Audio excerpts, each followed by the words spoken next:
Rich people, what do we 99% desire that actually kinda sucks? Story 1. I'm not crazy rich like some of the people posting here, but my wife makes really big money that probably puts us in the top 1%, but not top 1%. Also, neither of us grew up rich at all. Stay in school, kids. I keep trying to explain to people that when you get into that top income bracket, most of your extra money gets spent on BS that doesn't really make you any happier. My wife always complains to me that she doesn't feel rich and doesn't believe she's in the top 1%.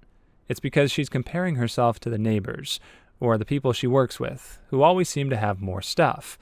At least 3 times I had to show her articles saying what the cutoff was for the top 1% before she would finally believe me. It couldn't possibly be that low, she said to me the first time. So, to me, tell you a little story about our kitchen fridge. I call it the Toyota, kind of as a joke. The reason is that it cost $15,000, more than a Toyota Yaris, that is. How do you wind up spending $15,000 on a fridge, you ask? Well, my wife wanted to renovate the kitchen. In our neighborhood, that means you're going to spend at least $100,000. I put it off a couple years, but eventually gave in. She doesn't have time to run around to stores. Big job equals no free time. And she hates my taste.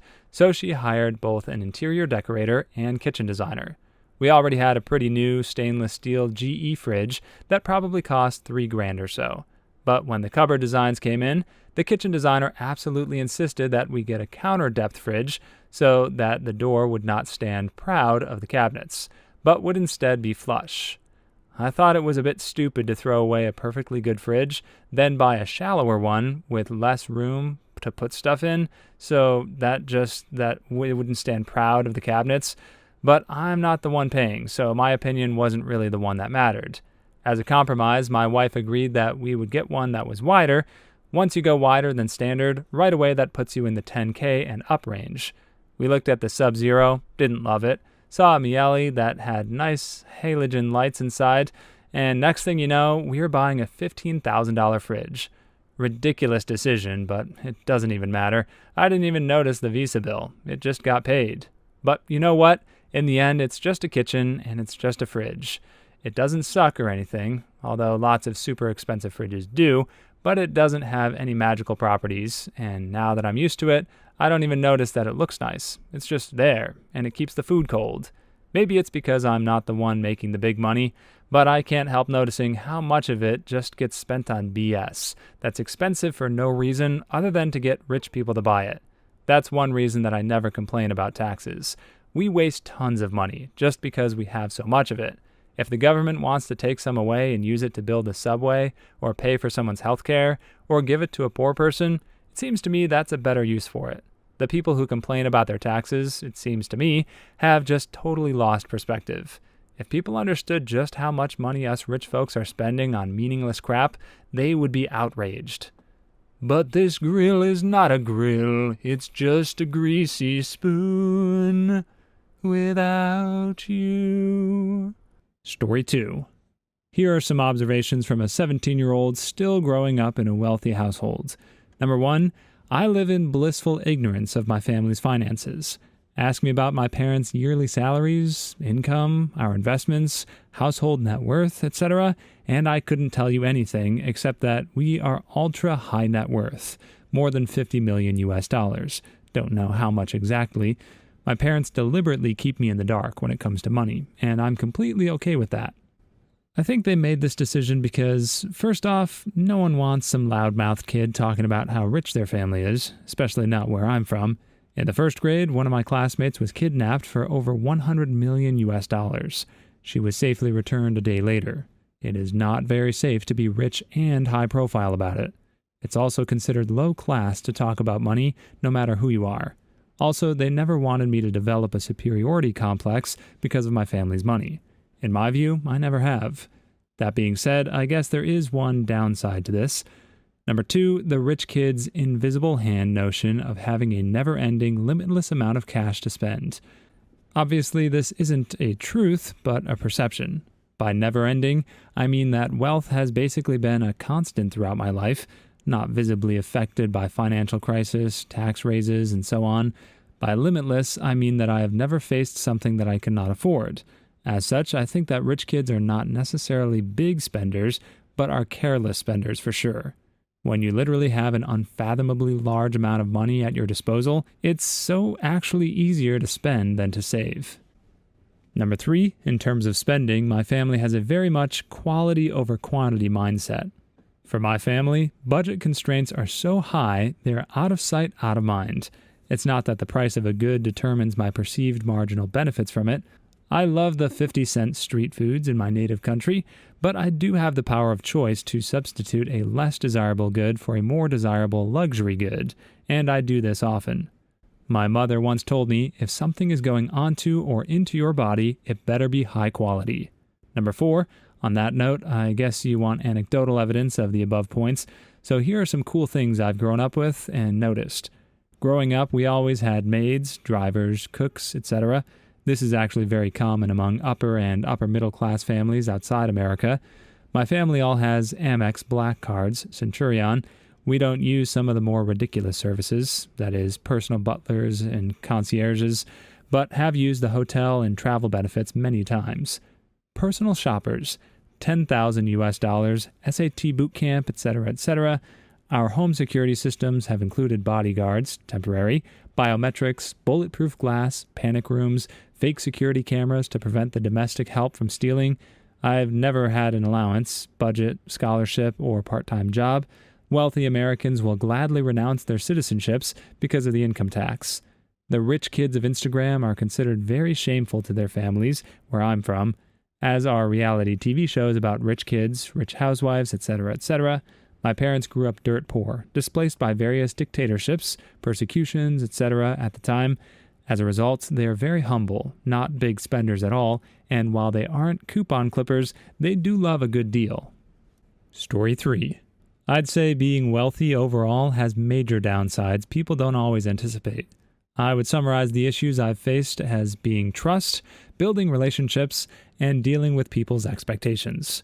Trust. Do you actually want to be my friend, or are you just hoping I'll pick up the check? This happens a lot, and especially considering many of my friends are fresh out of college and don't have as much, I often do pick up the check, because I'd rather us go out on me than not go out at all. But if I'm not offering to pay, nobody shows up. What's worse than that is when people get used to you doing it and start to expect that you'll cover everything. If I'm offering, it's a gift. If not, it's BS to assume I'm paying. I joined a fraternity in college, and at certain points covered the expenses of an event, say by buying all the party supplies or decorations, paying a fee or a bill for the house, covering new members' expenses or someone's dues one month, and I was happy to do it. And then one day during a meeting, we were discussing our chapter's debt, and it came up that everyone was hoping I would pay the entire chapter's debt, about 10 grand altogether. I had to have a very frank discussion with the guys that day. My dad's a prominent corporate attorney. People constantly hit him up for favors, jobs, legal advice, money, etc., constantly. As I started working in the industry, the same thing has started with me more and more. Building relationships. As I mentioned, it can get hard to gauge if a person is interested in you or your bank account. It's also difficult to just get to know someone. Some people write you off because they think that you think you're better than they are. People are usually either really interested in your money or they're really not, sometimes to the point of resentment. People judge themselves through what they think are my eyes. You don't know me just because you find out my bank statements are financial corn. People's assumptions and expectations. I do not live like a reality TV star. I drive a nice car, but it's 3 years old, and I'm not upgrading anytime soon. I live in a nice loft, but it's primarily because it's a block from my office, and all my furniture is from IKEA. Some of my clothes are from Target, some are from Nordstrom's. My favorite restaurant is a hole in the wall in the ghetto. I'm completely liberal. People assume if you're wealthy, you're a conservative, a snob, an elitist, a materialist. They sometimes insist that you are, even in the face of contradictory evidence. A friend of mine insists I'm a fascist because instead of giving money to homeless people on the street, I donate to a homeless shelter. I've asked people out and taken them to that beloved hole-in-the-wall restaurant. You can visibly observe their disappointment that it wasn't a 5-star place with valets and crystal. And if you do something romantic or over the top, you're expected to outdo yourself the next time.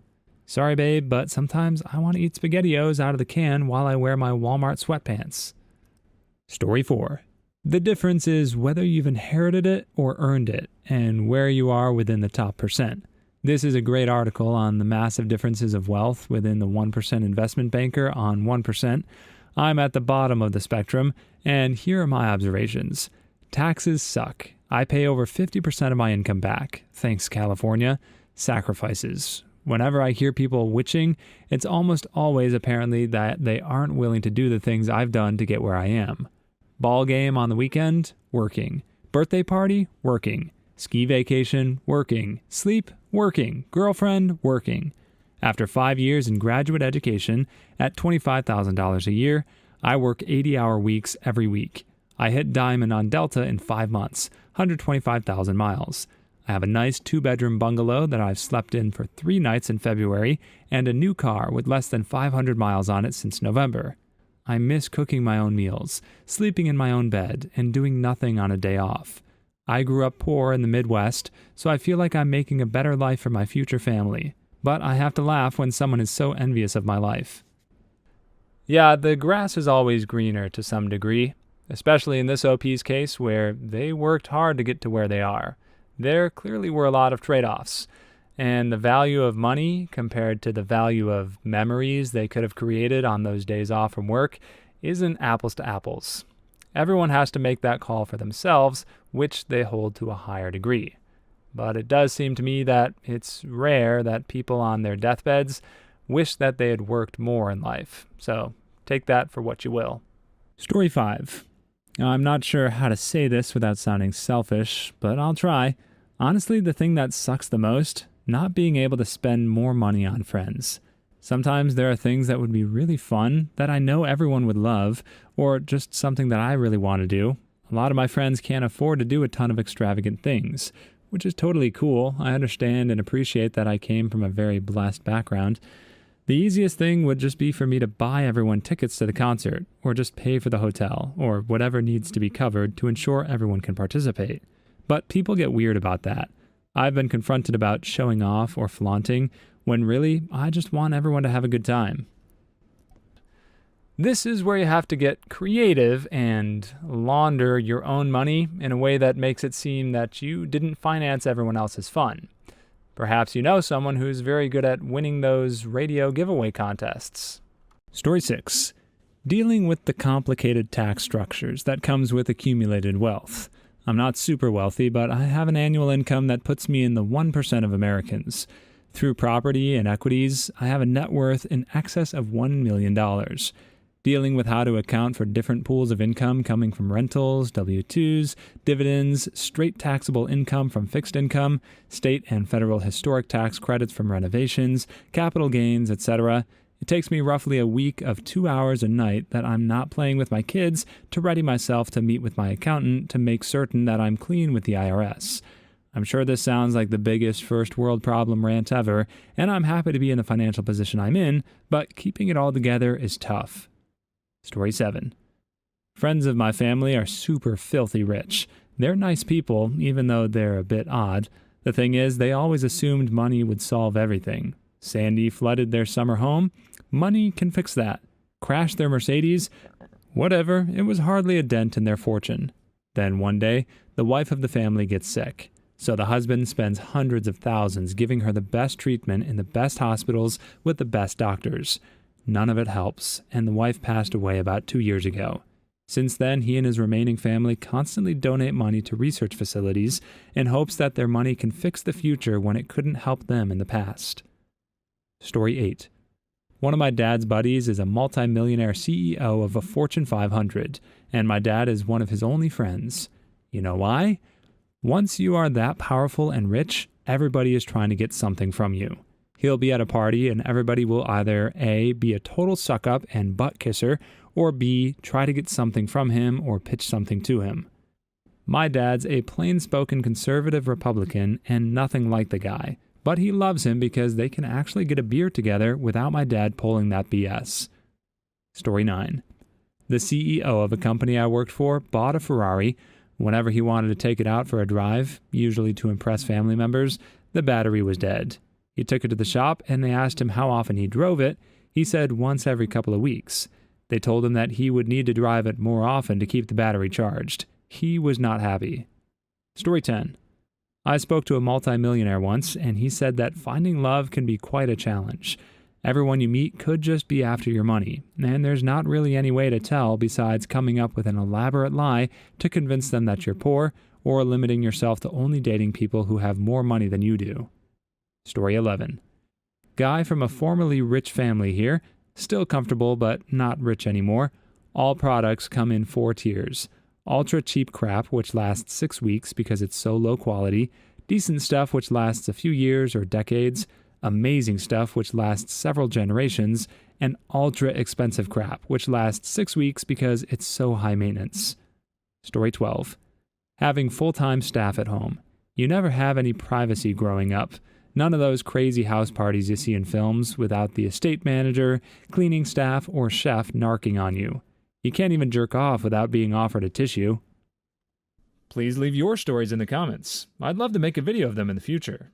Also, don't forget to like and subscribe.